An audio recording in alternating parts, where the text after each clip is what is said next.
이 세상에서 가장 크게 성공할 수 있는 비결은 무엇일까요? 앞으로 세상이 어떻게 흘러갈지 미리 안다면 어떤 분야에서든 크게 성공할 수 있을 겁니다. 오늘은 20세기 이후 인류 역사가 어떻게 설계되고 변화해 왔는지, 그리고 앞으로 어떻게 흘러갈지에 대해서 이야기 나누어 볼 텐데요. 오늘 천지성공 제5장 두 번째 시간입니다. 오늘 천지공사의 구체적인 전개 과정에 대해서 살펴보도록 하겠습니다.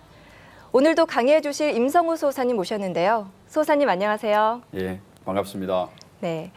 저번 시간에는 이 상제님의 천지공사대로 이 현실 역사가 전개된다는 이야기 했는데요. 이 시청자분들은 아직도 믿기 어려운 부분이 있을 텐데 이 천지공사가 어떻게 실현됐는지 다시 한번 큰 그림을 그려주시면 좋겠습니다. 예, 천지, 하늘과 땅은 자연입니다. 네. 자연은 스스로 자자, 그럴 연자, 꼭 그렇게 되는 것을 이야기합니다. 천지공사는 천지 도수에 따라서 현실에 꼭 그렇게 실현되도록 하였습니다. 네.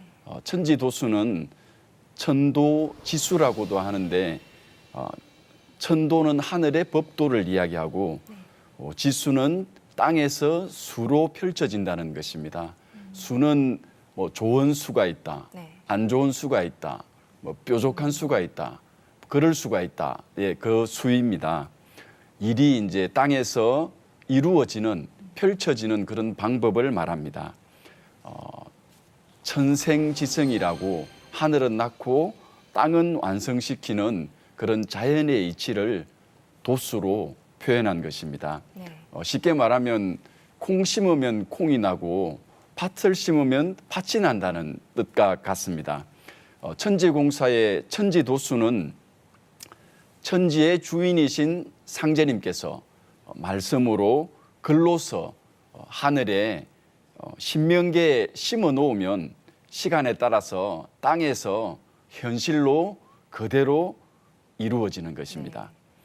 천지공사는 천지도수대로 실현되는데 우리 종도사님께서는 천지도수를 천리에 따라서 하늘의 이치에 따라서 문명과 역사가 전개되도록 상제님께서 짜놓으신 인류 역사의 시간표라고 하셨습니다. 오늘 상제님 말씀을 통해서 네. 천지공사가 어떻게 실현되었는지 한번 알아보겠습니다. 네. 천지성공 208쪽을 한번 보시기 바랍니다. 현하대세를 오선위기의 기령으로 돌리나니 두 신선은 판을 대하고 두 신선은 각기 훈수하고 한 신선은 주인이라고 말씀하셨습니다. 상제님께서 현하대세가 이제 다섯 신선이 이 다섯 오선위기라고 하는 것은 다섯오 신선선 에워쌀 위 바둑기, 바둑판을 중심으로 다섯 신선이 에워싸고 있다. 이런 이제 오선위기에 다섯 신선이 바둑판을 중심으로 에워싸는 그러한 형국으로 네. 세계의 정치 질서가 이렇게 펼쳐지게 된다라고 하는 말씀을 하신 것입니다. 네. 바둑판은 바둑을 뭐 두신 분이나 안 두신 분이나 다 잘 알겠지만도 바둑판은 그 칸이 바둑판에 이제 칸이 360칸이 있습니다.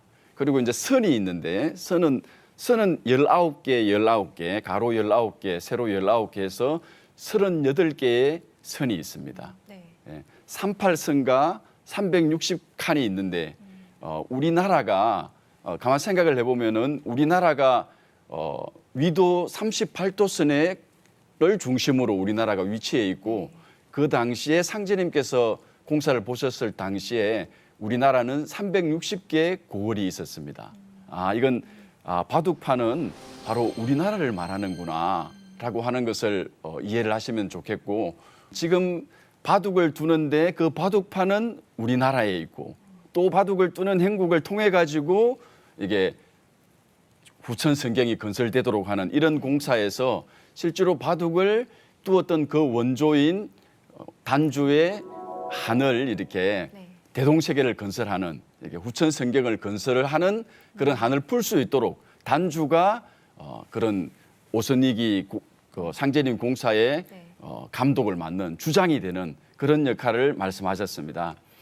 이 상제님의 말씀대로 이제 우리나라에서 1902년에 상제님께서 이 공사를 보시고 그 이후에 펼쳐진 세계 질서가 정치 질서가 우리나라를 중심으로 해가지고 4대 강국이 우리나라가 한 신선이고 네 신선이 우리나라에 들어와서 바둑을 두면서 서로 대결을 하면서 뭐 전쟁도 하고 하는 이런 과정에서 이런 과정으로 세계 질서가 이렇게 틀이 짜졌다라고 하는 것을 알 수가 있습니다. 이게 뭐 러일 전쟁이 일어났고 네. 뭐 그다음에 1904년에 러일 전쟁이 일어났고 1931년, 1937년에 중일 전쟁이 일어났고 그다음에 1950년에 한국 전쟁이 일어났는데 이 모든 전쟁에는 다 이제 훈수를 두는 이제 뭐 러시아와 일본이 전쟁을 하면은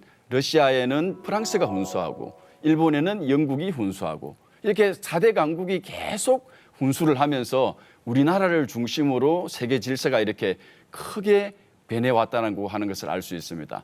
우리나라를 바둑판과 비교해서 설명하니까 더 재밌는 것 같은데요.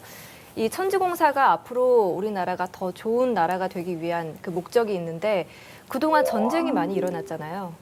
이 전쟁은 왜 일어나게 됐을까요? 사실 뭐 사회나 뭐 부족이나 국가 뭐 민족 간에 하루도 쉬는 날이 없이 아마 전쟁이 있어 오지 않을까 생각을 합니다. 이 전쟁이 일어날 수밖에 없는 그 이유를 한 3가지 정도로 말씀을 드리면 네.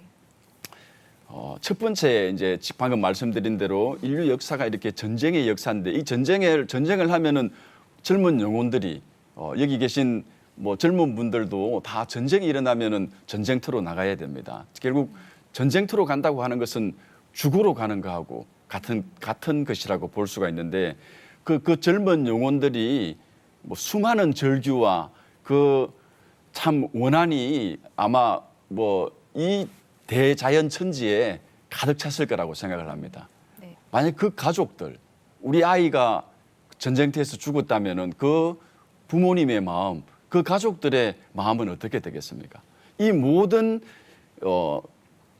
전쟁 때문에 생긴 원한을 풀어야 이게 참 좋은 세상이 올 수 있다고 상제님께서 말씀하셨는데 네. 상제님께서는 이 하늘 땅에 전란이 하루도 쉴 새가 없이 네. 그칠 새가 없었나니 그리하여 천하를 원한으로 가득 채움으로 인간 세상이 멸망당할 지경이라고 네. 말씀하시고 큰 화를 작은 화로서 막는다고 하셨습니다. 인류가 멸망당하는 그런 큰 화를 전쟁의 작은 화로서 막는다고 하셨습니다. 도전 5편 415장에 전쟁으로 세상 끝을 막나니 개벽시대에 어찌 전쟁이 없으리요.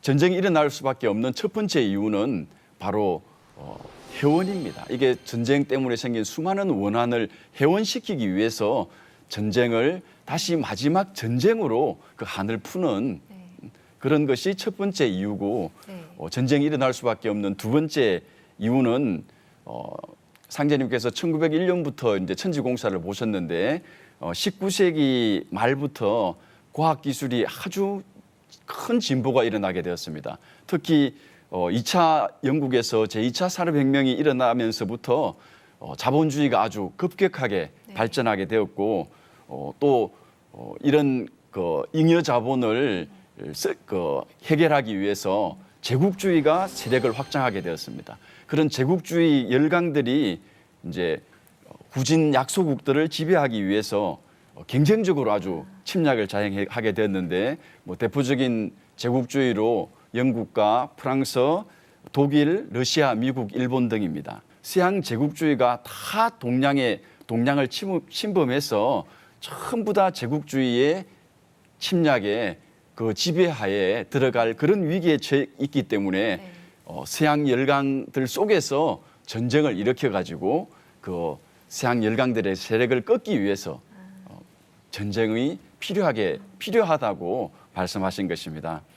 그리고 세 번째 전쟁의 목적은 전쟁이 일어나게 된 그 이유는 천지공사는 선문명, 이게 신선문명, 성경 건설이 목적인데 오선이기는 그 말대로 5 신선이 바둑을 둔다. 아, 이건 선문명을 건설하는 거하고 연결이 되어 있다라고 생각할 수 있습니다. 네. 그러니까 우리가 전쟁은 일어나서는 안 되고 이게 전쟁의 피해가 너무 크지만은도 또 한편으로 전쟁 속에서 그 과학 문명, 과학 기술의 진보가 아주 급격하게 급진적으로 일어나게 되었습니다. 기술의 진보로 인해 가지고 성경 문명, 이게 정말 사람들이 편안하게 잘 살 수 있는 그런 환경을, 그런 상황을 만들어내는데 도움이 되었기 때문에 전쟁이 일어나게 된 것입니다. 다시 한번 말해서 상제님의 이 전쟁 공사는 네. 한마디로 회원 공사이고, 그다음에 당시에 이렇게 동서의 세력을 균형을 맞추는 그런 공사이며 또 선문명, 성경 건설의 기초가 된 것입니다. 네. 네, 그럼 상제님께서 공사를 보신 이후에 이 세계 정치 질서는 어떻게 변해왔는지 궁금합니다. 나가서 말씀드리도록 하겠습니다.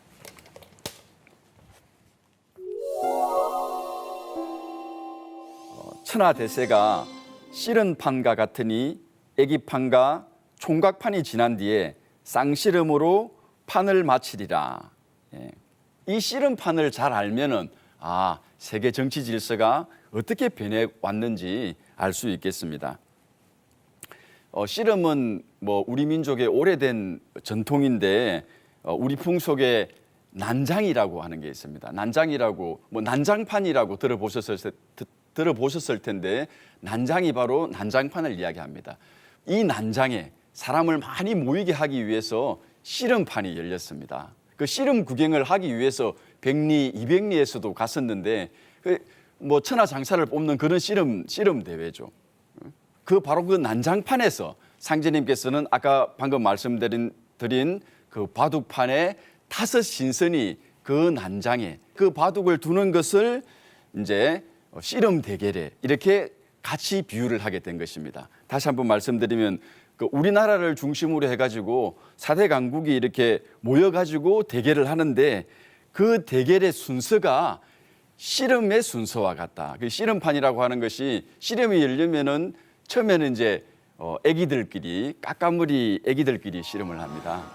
그다음에 이제 그 총각들이 이제 머리를 따은 총각들이 편발을 한 총각들이 나와가지고 씨름을 하고 그다음에 마지막 결정전으로 상투를 튼 주인끼리 나와가지고 씨름을 하게 됩니다. 이 씨름의 순서를 애기 씨름, 총각 씨름, 쌍씨름이라고 이것을 상제님께서 애기판, 총각판, 쌍씨름판으로 이 해나 대세가 열려간다. 세계 질서가 이렇게 열려간다고 말씀하신 것입니다. 먼저 애기 씨름, 애기판을 한번 살펴보겠습니다. 212쪽 아래쪽에 보시면 처음에 애기 씨름에 대해서 말씀하셨는데 내가 일러 전쟁을 붙여 일본을 도와 러시아를 물리치려 하노라. 첫 번째 애기 씨름, 애기판의 전쟁이 일본과 러시아의 전쟁입니다. 당시 이제 일본과 러시아가 전쟁이 일어난 상황, 당시 시대 상황을 잠깐 이야기를 해보면은 지금부터 올해가 갑오년인데 120년 전 갑오년에 1894년에 갑오 동학혁명이 일어났잖아요. 동학혁명이 일어나고 그 많은 과정 속에서 결국은 청일전쟁이 일어나게 되었습니다. 이 청일전쟁의 결과로 이제 일본이 승리하게 되어가지고 우리 조선을 식민지화하게 된 거죠. 식민지화하면서 나아가서 이제 청에게 싸움을 이겨가지고 그 요동반도를 할양을 받게 됩니다. 그리고 많은 배상금도 받아내게 되고 일본이 그렇게 이제 싸움을 이겼는데 그때 이제 러시아가 그때 당시에 러시아는 유럽에서 가장 초강국이었습니다.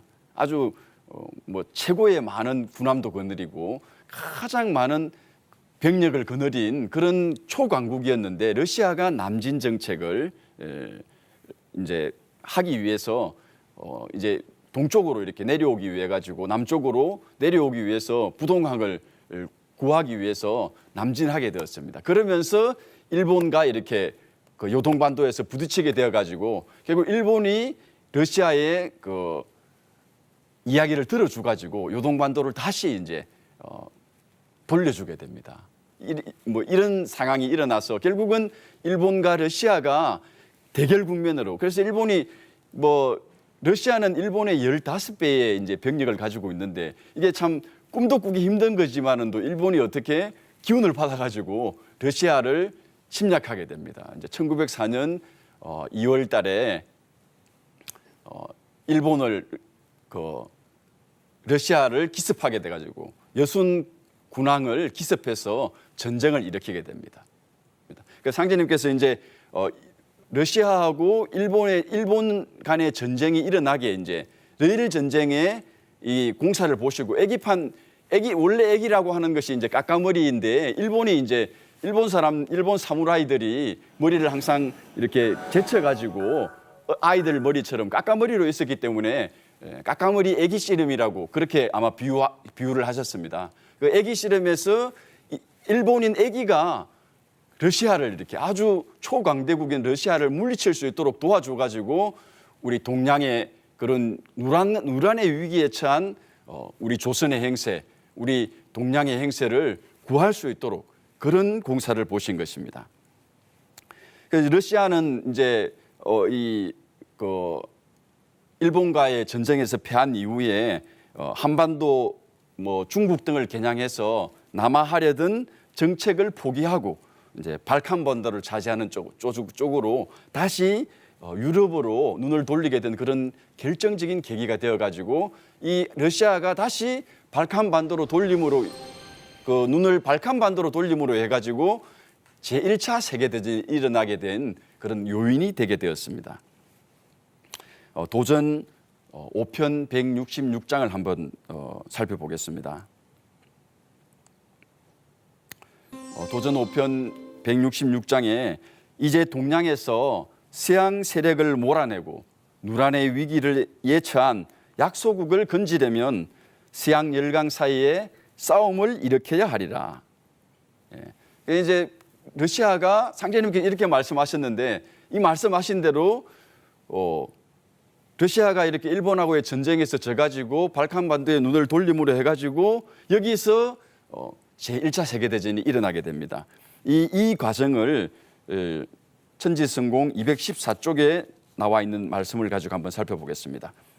천지성공 214쪽을 한번 보시기 바랍니다. 214쪽에 보면 상제님께서 세계대세의 위급함을 설하시고 서양에 가서 대전쟁을 일으키라는 천명을 내리시며 때가 때이니만큼 내가 나서야 하나니 속히 나의 명을 받들라. 내가 언제까지 옥경산문에 수문장 노릇이나 하랬느냐 하고 엄중히 꾸짖으시니라. 여기에 나오는 내는 바로 간훈장입니다. 간훈장은 인류 역사상 가장 정의로운 신법을 가진 그 어려움의 표상이 되는 인물인데 간훈장을 시켜서 네가 이제 이 동양의 행세가 너무 위급하니까 이 동양을 구하기 위해서 서양에 가서 전쟁을 일으키라 하는 이런 명을 내리게 돼서 간훈장이 서양에 가서 전쟁을 일으키게 됩니다. 이 전쟁을 일으킨 내용을 알 수 있는 역사적인 사건이 있는데 214쪽에 보면 아랫부분에 보면 신도 세계에서 1차 세계대전을 이끌었다는 것을 보여주는 일화가 하나 있습니다. 전쟁의 발단이 된 것이 1914년 6월에 일어난 오스트리아 페르디난트 황태자 부부 저격 사건입니다. 저격수인 세르비아 청년 프린치프가 범행 동기에 대해 수수께끼 같은 고백을 합니다. 쏴야 할 것인가? 쏘지 말아야 할 것인가? 하지만 어떤 이상한 감정이 나를 황태자에게 다가서게 했습니다. 심지어는 내가 서 있는 보도에서 내려서게 만들었어요. 그것은 별로 어려운 일이 아니었지요. 내가 총을 쏜 사람이 누구인지도 심지어 내가 누군가에게 총을 쏘았는지 쏘지 않았는지도 알지 못하였습니다. 상제님은 서양 강대국들을 1차 세계대전이라고 하는 자중질환에 몰아넣어가지고 그 힘을 약화시키는 동시에 강대국이 강제로 병합한 약소국을 해방을 시킨 것입니다. 그 결과 러시아, 오스트리아, 오스만 투르크 제국의 속국 중 상당수가 1차 세계대전 후 다 독립을 쟁취하였습니다. 힘의 논리로 약소국을 짓밟고 세력 평창에 열을 올리던 제국주의 열강의 기세가 꺾이면서 동서양 세력의 균형을 이루게 된 것입니다. 다음은 총각판을 한번 보도록 하겠습니다. 216쪽, 지금 여기 나와 있는 대로 내가 이제 일본을 도와 잠시 천하 통일의 기운과 이를 대명의 기운을 붙여주어 천하의 역사를 하게 하리라. 아까 말씀드린 대로 동양에서 유일한 제국주의인 일본에게 큰 기운을 붙여줘가지고 일본이 러시아를 이기더니 나아가서 이제 좀 더 큰 기운을 붙여줘가지고 전 세계를 향해서 싸우도록 그런 아주 큰 기운을 상제님께서 붙여주었는데 실제 그 당시에 일본이 이런 역할을 하게 되었습니다. 상제님께서는 도전 5편 405장입니다. 도전 5편 405장에 장차 일청 전쟁이 두 번 일어나리니 두 번째 일어나는 싸움은 10년을 간다고 말씀하셨습니다. 이게 1910년에 조선을 병탄한 일본은 대륙을 침략하려는 더 큰 야욕을 드러내 가지고 1931년 만주사변을 일으키게 되죠. 그리고 만주를 식민지화하고 대륙 진출을 위한 병참기지로 만든 후에 1937년 중국 본토를 침범하게 됩니다. 이게 이제 두 번째 일청전쟁, 중일전쟁입니다. 중국을 침략하면서 여러 가지 이제 물자를 대고 자본을 대기 위해서 이러한 이제 미국이 이제 그런 자본을 대는 거에 대해서 제동을 걸고 하였기 때문에 1941년에 태평양 전쟁을 일으켜가지고 진주만을 습격하는 이런 엄청난 사건을 일으키게 되었습니다. 상제님께서는 천지성공 218쪽을 한번 보겠습니다. 일본에게 이렇게 천하를 통일할 수 있는 그런 큰 기운을 심어주었지만도 결국에는 218쪽에 보면은 일본 사람이 미국과 싸우는 것은 배사율을 범하는 것이므로 장광 80리가 불바다가 되어 참혹히 망하리라. 이런 말씀을 상제님께서 천지공사로 도수로 말씀하셨는데 실제 일본이 이런 천지 기운을 얻어가지고 미국을 침범하는 자기 스승인데 미국에서부터 모든 서양의 문물을 다 받아들여서 배웠는데 미국을 침략하는 전쟁을 일으킴으로 해가지고 이 전쟁은 스승을 배신하는 그런 율법에 따라 스승을 배신하는 율법은 이게 이제 참혹히 망하는 율법이죠. 사실 스승을 배신하고 부모와 스승을 배신한다고 하는 것은 있을 수 없는 일이기 때문에 이 배사율에 따라서 장광 80리가 장광은 장기와 광도를 말합니다. 장기는 나가사키를 말하고 광도는 히로시마를 말합니다. 이 히로시마와 나가사키와 히로시마에 원자폭탄이 떨어져서 이 불바다가 되어서 참혹히 망하리라 이런 말씀을 하신 것입니다. 80리는 넓은 지역을 말합니다. 이 80리가 불바다가 되어서 정말 일본은 참혹하게 망하고 이게 연합군에게 항복해서 2차 대전이 이제 막을 내리는 그런 상황이 오게 된 것입니다. 이 원자폭탄이 떨어졌던 히로시마의 실질적인 장소, 그 떨어진 그 구체적인 장소가 219쪽에 있는 천지성공 219쪽에 보면은 상생교가 나와 있습니다. 이게 원자폭탄 투하의 목표물이었던 곳이 바로 이 상생교입니다. 이 상생교는 서로 상자 살릴 생자 서로 살려줘야 된다. 상생의 정신으로 이게 배사율을 범하지 말고 상생의 정신으로 살아야 한다고 하는 것을 의미하는 그런 의미가 참 이 원자폭탄 투하에 이게 엄청난 뭐 후폭풍을 몰고 왔지만은도 이 의미 속에 이런 내용이 있지 않을까 생각을 합니다. 이런 그 태평양 전쟁이 일어나고 있을 때 1939년 9월에 또 이제 유럽에서는 독일이 뭐 일본과 손을 잡았었던 독일이죠. 독일이 폴란드를 침략하고 이에 대항하여 영국과 프랑스가 이제 독일과 이제 전쟁을 붙음으로써 뭐 소련과 이탈리아도 참전하게 되고 아주 복잡한 양상으로 그 당시 이제 세계대전이 일어나게 되었습니다. 그런데 이 세계대전에서 연합군이 결국은 독일을 물리치게 되는데 천지성공 220쪽에 한편 일본과 오스니기의 한 팀이 되어 유럽에서 전쟁을 벌였던 독일도 같은 이유로 패망의 길을 들어서게 됩니다. 히틀러는 본래 오스트리아 출신이었습니다. 그런데 히틀러가 독일군의 수장이 되어 제일 먼저 무력으로 합병한 나라가 바로 자기 조국 오스트리아였습니다.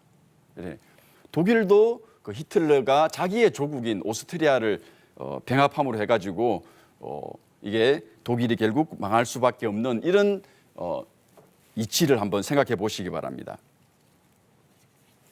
천지성공 222쪽에 총각판의 씨름 결과 바둑판은 다시 조선의 차지가 되었습니다. 자, 일본이 이제 완전히 망하고 물러나게 됨으로 해가지고 바둑판은 다시 우리 조선의 주인이 다시 차지하게 되었습니다. 그러나 곧 이어서 38선이 그어지면서 남쪽에는 미군이, 북쪽에는 소련군이 들어왔습니다.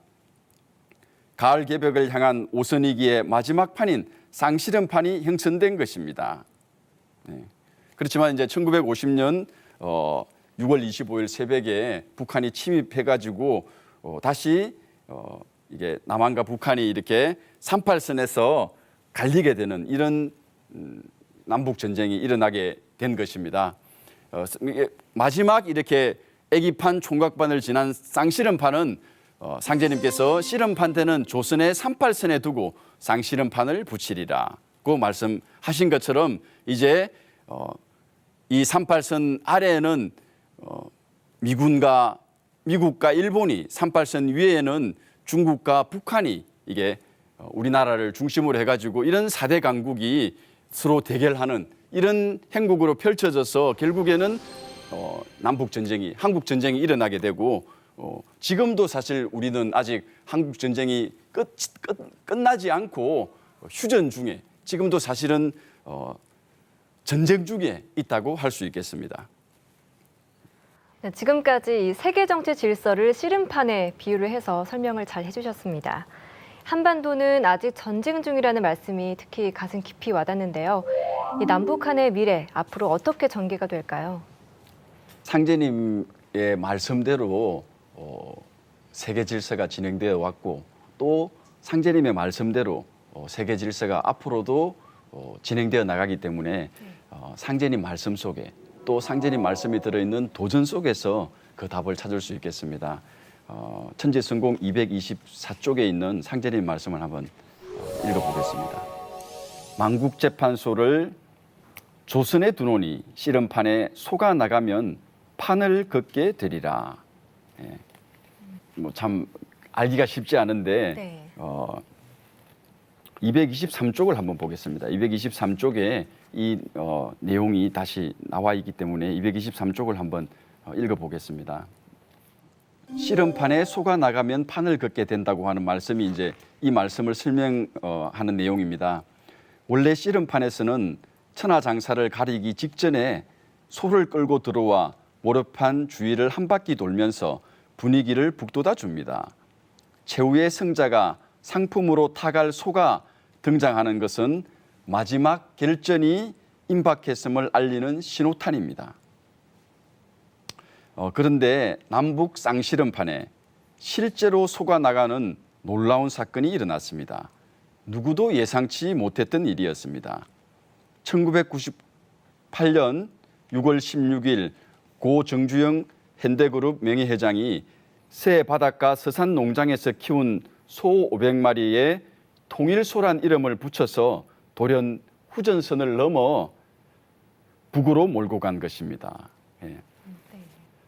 씨름판에 속아 나간다. 씨름판이 이제 우리 한반도인데 이 한반도에 38선을 중심으로 해가지고 이제 씨름 남한과 북한이 이제 주인끼리 상투쟁이 어른끼리 주인끼리 씨름을 하는데 이 씨름판에 38선에 속아 나가면 판을 걷게 되리라고 상제님께서 말씀하셨는데 이 사건이 1998년에 일어나게 되어가지고 사실 상제님의 말씀을 본 사람들은 깜짝 놀라지 않을 수 없었습니다. 우리의 분단 상황이 지금 남한과 북한이 뭐 전 세계에서 유일하게 분단 국가인데 이 분단 상황이 종식된다고 하는 그런 의미를 가지고 있고 나아가서는 이게 선천 봄 여름에 상극 질서가 종결된다고 하는 그런 의미를 가지고 있습니다. 그래서 이제 상제님께서 애기판, 레일 전쟁 1차 세계 대전, 그다음에 총각판, 중일 전쟁 2차 세계 대전, 그다음에 상실음판, 주인끼리의 전쟁, 남북한 주인끼리의 전쟁, 한국 전쟁, 그다음에 이 뭐 어떤 큰 천지와 같은 그런 큰 전쟁, 이런 전쟁을 거쳐서 씨름판이 마무리되는데 그 마지막 직전에 속아 나가게 된다. 네. 그 말씀하셨는데 그 말씀 그대로 속아 나가게 되고 이게 속아 나간 것을 보고서는 이제 마지막 이제 판이 마지막 종결되는 그런 직전에 와 있겠구나라고 하는 것을 알 수가 있는 것입니다. 네, 그런데 상제님께서는 왜 남북 상씨름으로 판을 마친다고 하셨을까요? 예, 상씨름은 상투쟁이, 상투를 튼 어른끼리의 씨름인데 그 상투를 튼 어른은 바로 주인끼리의 싸움입니다. 바로 우리 한반도에서 일어나는 남한과 북한이 일어나는 이런 마지막 결전을 마지막 씨름을 이야기하는데 한반도는 역학에서는 감방이라고 합니다. 감방이라고. 네. 간이라고 하는 것은 이제 그친다, 가는 지야, 그친 이렇게 뭐 씨앗을 이제 땅에다 심었는데 씨앗이 줄기가 올라와 가지고 가지가 뻗어서 꽃을 피워 가지고 결국 열매를 맺으면은 그게 이제 종결을 하게 되는 거죠. 네. 그친다라고 하는 것은 자연의 모습이 결국은 뿌리에서 시작해 가지고 열매에서 그친다. 간이라고 하는 것은 열매를 뜻하는 거고 그 열매는 그치는 걸, 그칠 지자를 써서 그친다고 하는 것을 뜻합니다.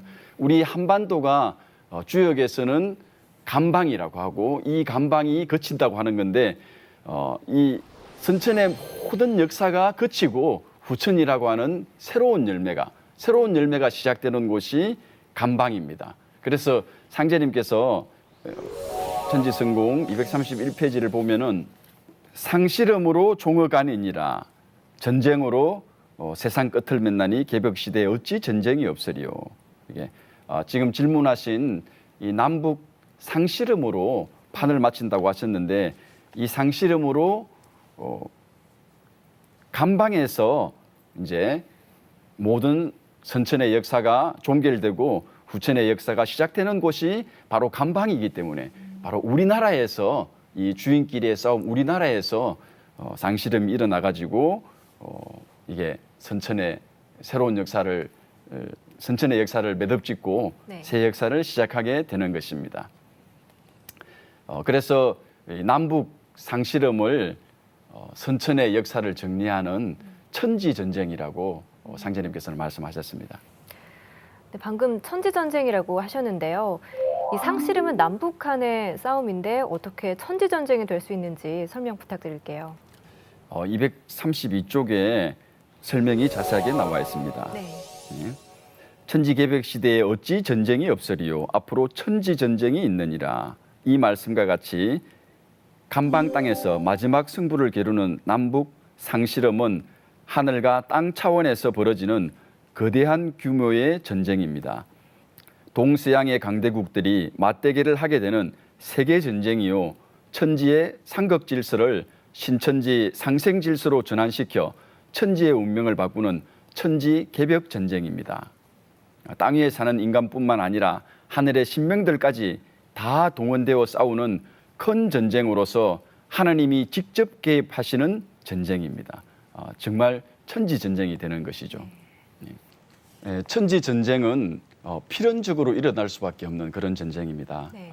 이제 천지의 그 상극의 신천지 상극의 질서를 신천지 상생의 질서로 전환시켜 천지의 운명을 바꾸는 그런 개벽 전쟁이라고 말씀하셨는데 우리 이 천지 전쟁이 왜 한반도에서 이런 쌍시름이 일어나는가 하는 것을 태상종도사님께서 말씀하신 이게 지구의 혈자리를 가지고 한번 알아보도록 하겠습니다.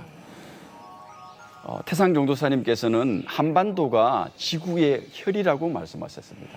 한반도를 중심으로 해가지고 이렇게 모든 일본이 내청령으로, 아메리카 대륙이 외청령으로, 그리고 중국을 비롯한 동남아시아가 네베코로, 저 아프리카, 유럽과 아프리카까지 외베코로 이렇게 한반도를 중심으로 해가지고 모든 지구가 다 이렇게 쌓여져 있는 지구가 바로 우리 한반도가 지구의 자궁과 같은 곳입니다. 남북의 이 하나됨으로 쌍시름을 통해서 남북이 하나가 되어가지고 지구촌이 하나 되는 이 후천 성경 문화가 출산이 되는 바로 그런 감방, 그런 감방이 바로 우리나라 땅 한반도입니다. 그래서 이 한반도에서 일어나는 이 마지막 주인끼리의 상실음이 천지 전쟁이 되고 이 천지 전쟁을 통해 가지고 상극 질서에서 상생의 질서로 변화가 일어나게 되는 것입니다. 네, 그런데 우리 민족끼리 상씨름을 해야 한다는 것이 참 가슴 아픈 일인데요. 상씨름을 피할 수 있는 방법은 없을까요? 예, 당연히 피해야 되겠죠. 네. 전쟁이 일어난다면 사실 우리 민족은 파국을 맞이할 수밖에 없을 것입니다. 특히 북한은 핵무기를 가지고 있기 때문에 북한의 핵무기는 한반도뿐만 아니고 이게 전 세계적으로 큰 문제를 초래할 것이기 때문에 반드시 파국은 피해야 될 것입니다. 속담에 하늘이 무너져도 솟아날 구멍이 있다고 상제님께서 그 솟아날 구멍을 열어놓으셨습니다. 천지성공 226쪽을 한번 보시기 바랍니다. 천지에서 변산처럼 커다란 불덩이가 있으니 그 불덩이가 나타나 구르면 너희들이 어떻게 살겠느냐 하시며 수식 남방 뇌하가라 글을 쓰시니라. 누가 남방에 불을 묻었는 것을 알겠느냐. 천지에서 변산처럼 커다란 불덩이가 있으니 그 불덩이가 예를 들면 비유하면은 이런 핵폭발이 일어나게 된다면은 누가 살 수 있겠느냐. 내가 그 불을 묻었다. 그렇게 말씀하셨습니다. 226쪽 그 위에 부분을 보면 화둔이란 불을 묻는다는 의미입니다. 여기서 불은 물리적인 전쟁 무기뿐만 아니라 이게 핵폭탄과 같은 이런 전쟁 무기뿐만 아니라 저주, 보복, 원한 같은 선천상극의 모든 불덩어리까지 포함합니다. 이러한 불을 묻는 상징적인 사건이 바로 북한 핵을 묻는 것입니다. 현실적으로 이라도 화둔도수가 이게 화둔도수가 북한의 핵만 묻는 것이 아니고 방금 말씀드린 대로 이게 선천의 모든 원한과 보복, 저주 이런 것을 다 묻는 거기 때문에 이게 실현되는 데는 여러 과정을 거쳐가지고 복잡한 과정을 거쳐가지고 이 화둔도수가 실현됩니다. 다음 천지성공 6장 때 그 내용은 한번 살펴보도록 하겠습니다. 네. 이 수호사님 말씀을 들어보니까 가을 개벽 때 어떤 일이 일어날지 더 궁금해지는데요. 이 천지공사에는 세운과 도운이 있다고 하셨어요. 이 도운에 대해서 좀 더 알기 쉽게 설명 부탁드립니다. 도운공사는 상제님의 진리가 이 땅에 뿌리를 내리고 상제님의 일꾼이 나와서 이게 선천의 역사를 매듭지어가는 그런 과정을 말하는 것입니다.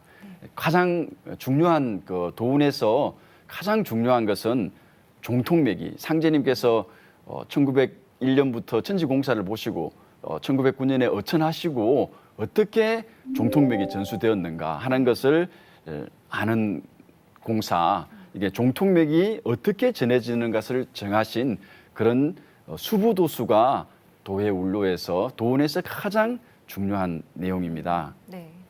선지성공 235쪽에 보면 여성에게 종통을 전하심 수부도수라고 하였습니다.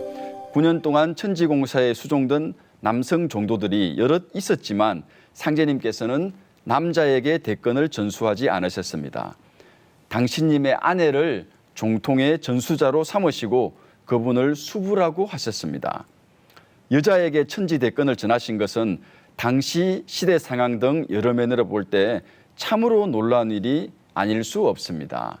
지금은 우리나라도 여성이 대통령을 하고 세상에도 많은 여성 대통령이 나왔지만은도 그때 당시 20세기 초에 여성에게 도를 전한다고 하는 것은 네.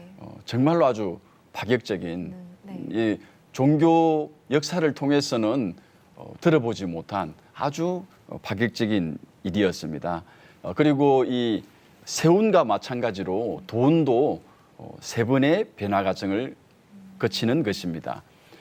세운이 애기판, 총각판, 쌍씨름의 순서대로 세계 정치 질서가 전해지는 것처럼 네. 진행되어 온 것처럼 도운에 있어서도 삼천이라야 일이 이루어지느니라 내일은 삼변성돈이라고 하신 상제님의 말씀처럼 삼변에 세 번의 큰 변화를 겪게 되는 것입니다. 정말 그 시대에 여성에게 그 종통을 전수하셨다는 것이 정말 파격적이고 또 신선한 부분이기도 한데요. 그 수부님이라는 분이 어떤 분이신지 궁금하고 또 여성에게 종통을 전수하신 이유가 무엇인지 궁금합니다. 결론은 네. 그 천지의 이치를 아까 제가 맨 처음에 말씀드리면서 천지공사, 천지도수는 다 천지의 이치를 따라서 자연 꼭 그렇게밖에 될 수 없는 이치를 따라서 도수가 쌓여졌다고 말씀드렸는데 네. 상제님께서 수부님에게 종통을 전수하신 이유는 결론은 천지의 이치입니다. 상제님의 말씀을 한번 보도록 하겠습니다. 천지성공 235쪽 천하 만민을 살리는 종통대권은 나의 수부 너희들의 어머니에게 맡긴다. 예, 어머니에게 맡긴다고 하셨습니다. 수부란 머리 숫자에 부인 부자, 머리가 되는 여자. 신명이든 인간이든 하늘 땅에 살고 있는 모든 여성의 머리가 되는 분입니다. 그분은 또한 무창생의 어머니, 즉 태모님이기도 합니다. 상제님께서는 1907년 동짓달에 수부를 1등으로 정하여 모든 것을 맡긴다고 천지에 선언하셨습니다. 이것은 첫째로 여자도 이제 세상의 모든 일을 해낼 수 있다는 뜻이면서 두 번째로 이로부터 선천 세상 여자들의 원한을 모두 씻어낸다는 의미도 가지고 있습니다. 이것은 지구촌의 모든 여성에게 던지는 가장 강력한 희망의 메시지입니다. 여성의 미래에 대한 원대한 비전, 우주적인 꿈이 들어있는 말씀입니다.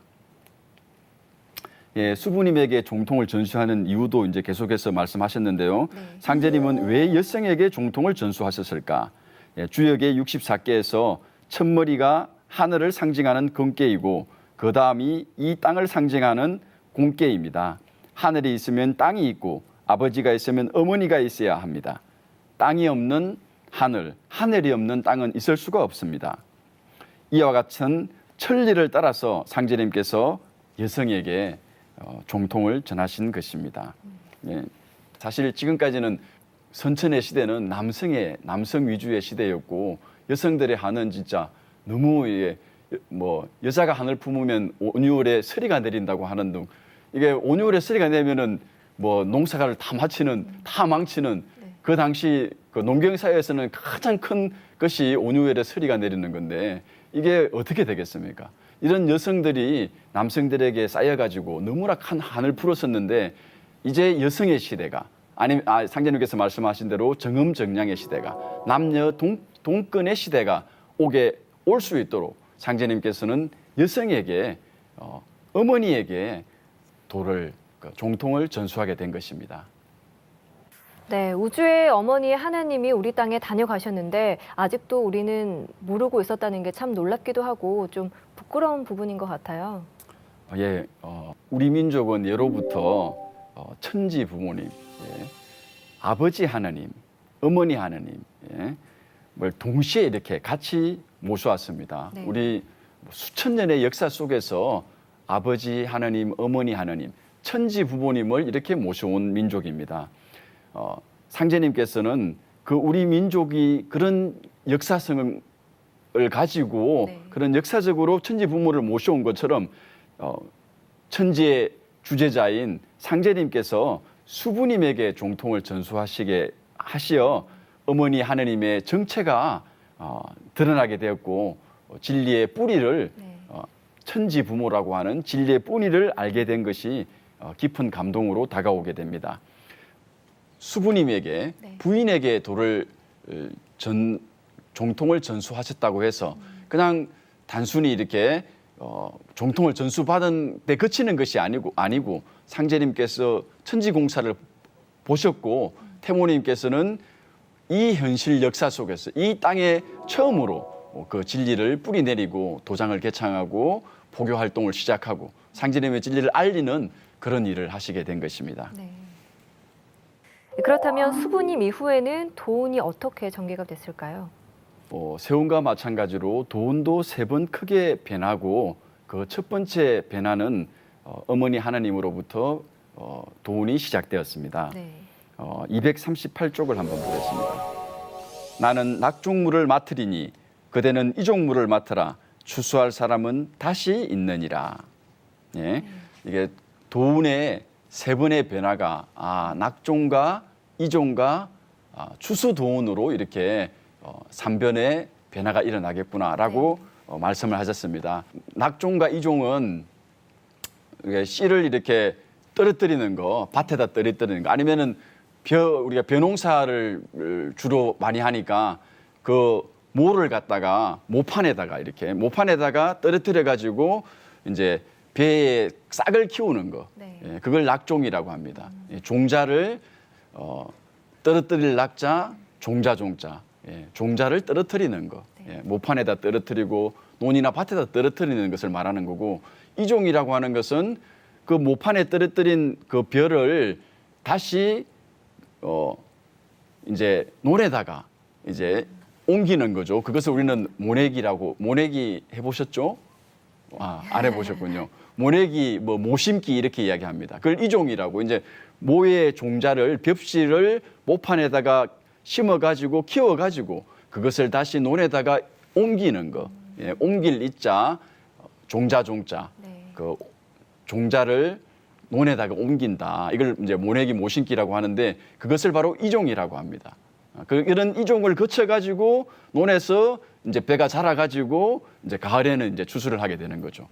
예, 마찬가지로 우리 도운의 변화가 태모님께서 상제님의 상제님으로부터 종통을 전수받아가지고 교단을 개창하고 진리를 뿌리내리는 바로 그 낙종물을 맡으시고 그다음에 모를 논에 이렇게 옮겨 심은 것처럼 옮겨 심으면서 이제 크게 이제 일어나게 되는 거죠. 일어나는 것처럼 큰 판으로, 이게 작은 모판이 아니고 뿌리 내리는 판이 아니고 이제 큰 판으로 옮기는 거. 옮기는 것은 바로 부흥 시대를 이야기합니다. 우리 이제 상제님의 진리가 크게 이종되면서 부흥하게 되는 것을 의미하는데 이 부흥 시대를 여는 것이 바로 이종입니다. 상제님 태모님의 도문에 있었던 그 차경석 성도가 차경석 성도의 보청교가 이종물을 맡았습니다. 보청교가 700만 신도가 있었습니다. 이게 엄청난 부흥을 하게 된 거죠. 그러다가 일제의 그 민족 종교 탄압 정책에 의해서 보청교가 사라지게 되었습니다. 네. 그러다가 해방 이후에 1945년에 일제 해방이 되고 나서 다시 제2의 우리 태상 종도사님께서 이제 상제님의 진리를 일으켜서 제2의 부흥 시대를 열어가지고 30만 명, 수십만 명의 신도가 다시 일어나게 되는 그런 부흥 시대가 있었고, 마지막으로 이제 추수도운이 있습니다. 추수도운은 가을 우주의 주인공으로 인간 열매를 추수하게 되는 그런 추수도운은 바로 여기 태전에서 시작됩니다. 239쪽을 한번 보시기 바랍니다. 일꾼이 콩밭에서 낮잠을 자며 때를 넘보고 있느니라. 내가 후천 성경 건설에 표대를 태전에 꽂았느니라. 태전에서 추수도운이 열린다고 말씀하셨습니다. 그리고 상제님께서 이 태전이 새 서울이 된다고 하셨습니다. 이 미래의 후천의 서울이 바로 이 태전이 되는 것입니다. 역시 태전의 깊은 의미가 담겨 있었는데요. 지금이 도운의 마지막 시대 아닙니까? 네, 네. 그렇습니다. 이 도운의 마지막 시대에 꼭 알아야 할 것이 있을까요? 네, 그것은 바로 제가 계속 상제님의 말씀을 인용하는 상제님의 말씀에 들어있는 그 도전이 간행된 것입니다. 네. 천지성공 241쪽을 한번 보겠습니다. 그 중에서 가장 기념비적인 사건은 1992년에 초판이 나오고 11년 후인 2003년에 개정 완간본이 나온 도전 성편입니다. 제3변도운이 시작된 이래 모든 초기 기록을 검토하고 30년 넘게 상제님과 태모님을 신앙한 성도들, 그 가족과 후손들, 그리고 천지공사와 직간접으로 연결된 이 땅에 살아있는 모든 정언자들을 만나 답사한 끝에 마침내 통일 대경전을 출간하게 된 것입니다. 도전은 백년 도운사의 열매입니다. 또한 태상 종도사님께서 말씀하신 대로 후천 5만 년 온 인류의 교과서입니다. 이제 도전이 나옴으로써 상제님 진리의 순수한 원행이 세상에 드러나 진법 도운 시대가 열렸습니다. 그리하여 한민족뿐만 아니라 전 인류가 상제님 진리의 본래 면목을 알 수 있게 되었습니다. 나아가 장차 열리는 신천지를 향해 항해를 어떻게 할 것인지를 환하게 깨치게 되었습니다. 네. 도전을 통해서 인간과 우주의 비밀이 밝혀지고 진리의 실체가 드러나고 과거와 현재, 미래의 인류 역사를 간통하게 됩니다. 이 도전을 우리가 꼭 공부하고 알아야 되겠습니다. 네, 천지공사의 도운에 대해서 자세하게 설명을 해주셨습니다. 소사님 끝으로 정리 말씀 부탁드릴게요.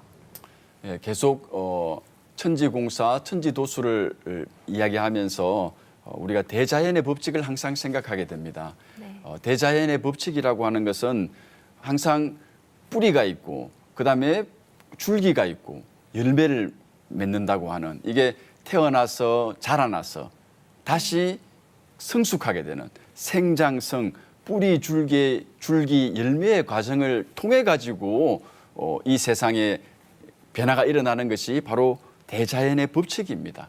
이 법칙대로 세운과 도운도 역시 생장성, 이게 태어나서 자라서 열매를 맺는 이런 변화의 과정을 거치게 되었다고 하는 것을 말씀드렸습니다. 우리 진법 도운 마지막 결실의 시대에 진정한 천지 성공은 상제님의 진리, 그 진리가 들어있는 도전을 만나서 그 진리를 확인하는 것이 정말 중요하다고 생각합니다. 네. 이 가을 개벽을 앞두고 있는 이때 가장 크게 성공할 수 있는 비결은 인류의 미래가 어떻게 펼쳐질지 미리 알고 대처를 하는 것입니다. 전 세계적으로 일어나고 있는 이 자연 재난과 각종 사고, 그리고 세계 정세 흐름, 이러한 변화는 이 천지 공사를 알아야 결론을 알 수 있습니다. 다음 시간에는 천지성공 6장, 이 가을 개벽을 넘어 구원의 길로란 주제로 강의를 이어가겠습니다. 소사님 오늘 말씀 고맙습니다. 고맙습니다.